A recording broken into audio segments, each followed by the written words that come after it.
No coração do Império Romano, sob um sol escaldante e os gritos ensurdecedores da multidão, homens lutavam pela glória e pela sobrevivência. Eles eram os gladiadores, ídolos, prisioneiros e heróis de um império que transformou a morte em espetáculo. Quem nunca imaginou a cena?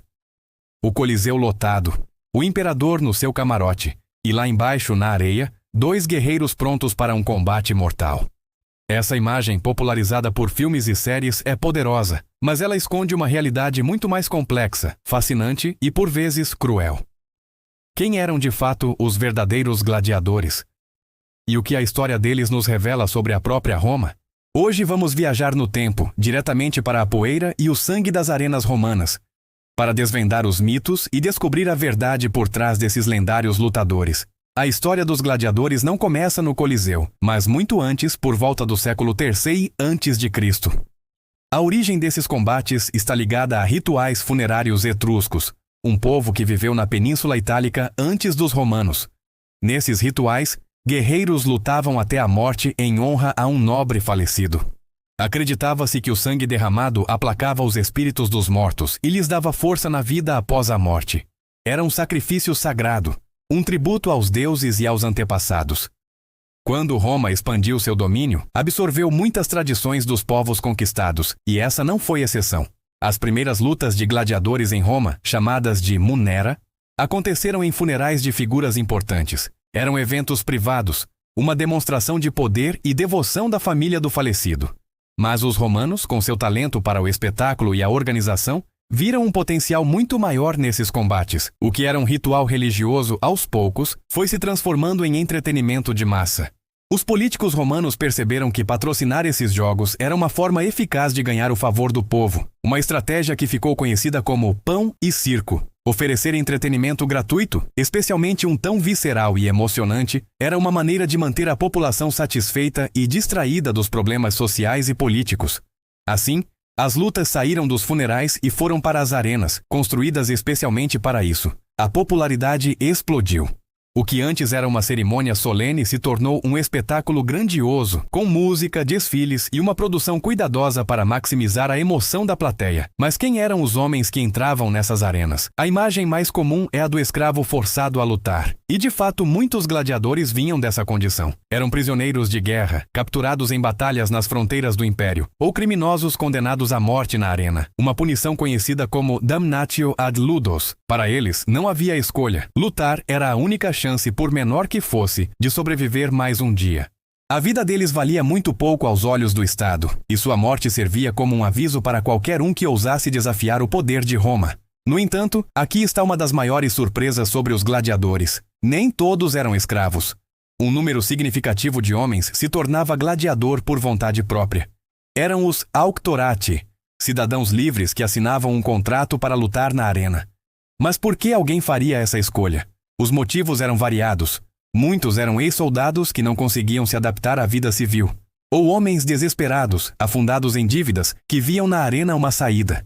Lutar como gladiador, apesar dos riscos, oferecia um pagamento imediato e a chance de quitar suas obrigações. Outros, no entanto, eram movidos por algo totalmente diferente: a busca pela fama. Em uma sociedade tão hierarquizada como a romana, ser gladiador era uma das poucas maneiras de um homem comum alcançar o status de celebridade. Um gladiador vitorioso era aclamado pela multidão. Seu nome era pichado nos muros da cidade, e ele se tornava um símbolo de virilidade e coragem. Era uma vida perigosa, mas cheia de adrenalina e glória.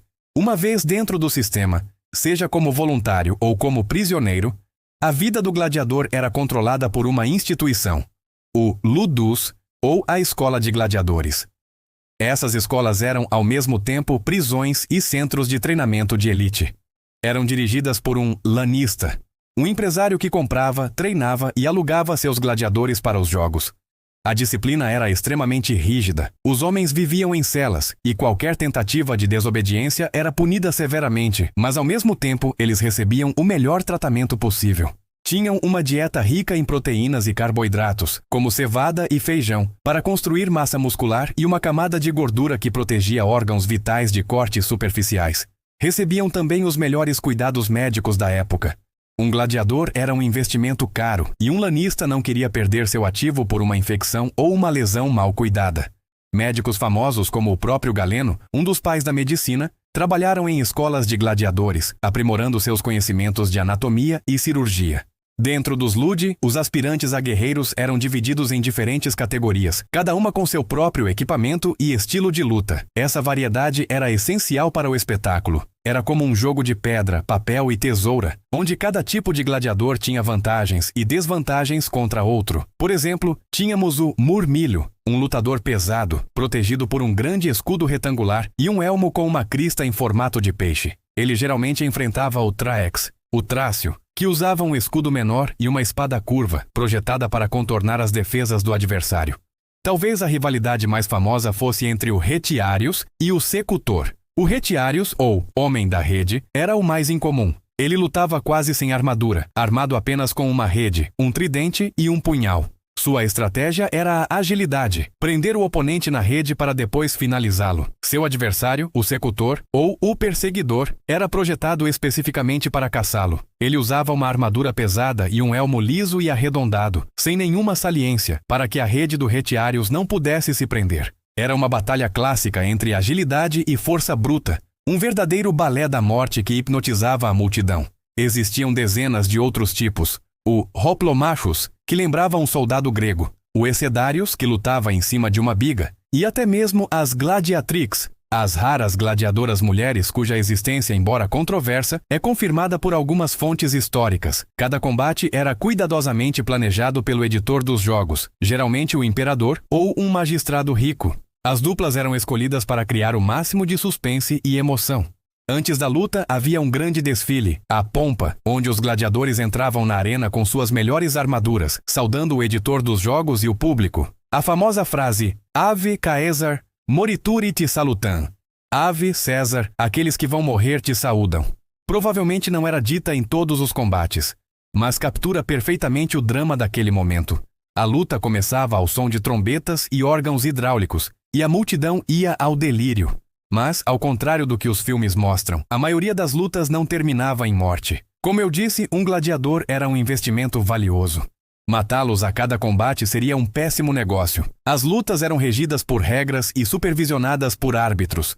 O objetivo era incapacitar o oponente, não necessariamente matá-lo. Quando um gladiador era ferido ou se rendia, levantando um dedo, a luta parava.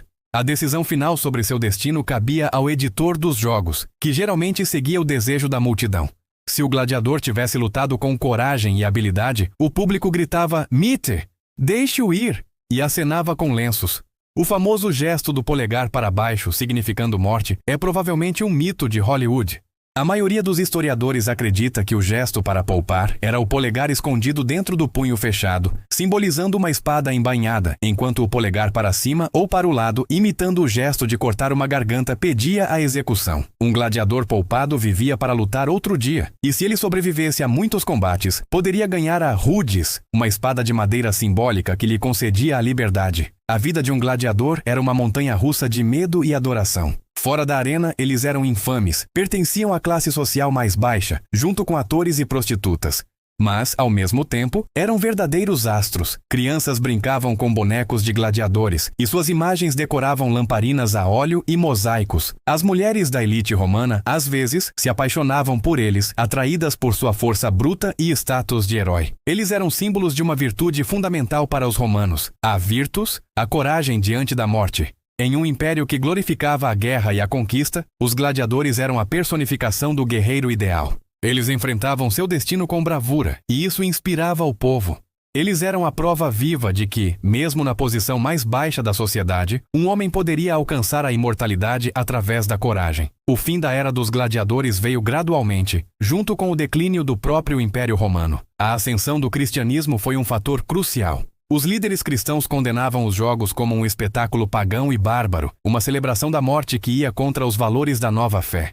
Além disso, as constantes crises econômicas e as invasões bárbaras tornaram cada vez mais caro e difícil organizar esses eventos grandiosos. As arenas foram se silenciando.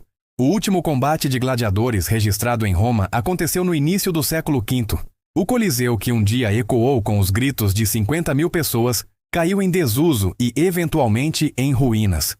Hoje, séculos depois, O mito dos gladiadores continua mais vivo do que nunca, mas é importante lembrar que por trás da lenda existiram homens de verdade, homens que amaram, que sofreram, que sonharam com a liberdade e que enfrentaram a morte de olhos abertos. Eles não foram apenas assassinos brutais, nem simples vítimas, foram atletas, artistas, escravos e heróis. Símbolos complexos de uma civilização que era, ao mesmo tempo, sofisticada e selvagem. A história deles nos lembra da capacidade humana de encontrar dignidade e coragem nas circunstâncias mais terríveis. E enquanto as arenas de Roma estão em silêncio, o eco de sua bravura ainda ressoa através do tempo, nos convidando a olhar além do espetáculo e a encontrar a humanidade por trás da espada. Muito obrigado por me acompanhar nesta jornada pela Roma antiga. Se você gostou de descobrir a verdadeira história dos gladiadores, não se esqueça de deixar seu like, compartilhar com os amigos e se inscrever no canal para mais viagens pela história. Deixe um comentário dizendo qual tipo de gladiador você achou mais interessante. Até a próxima!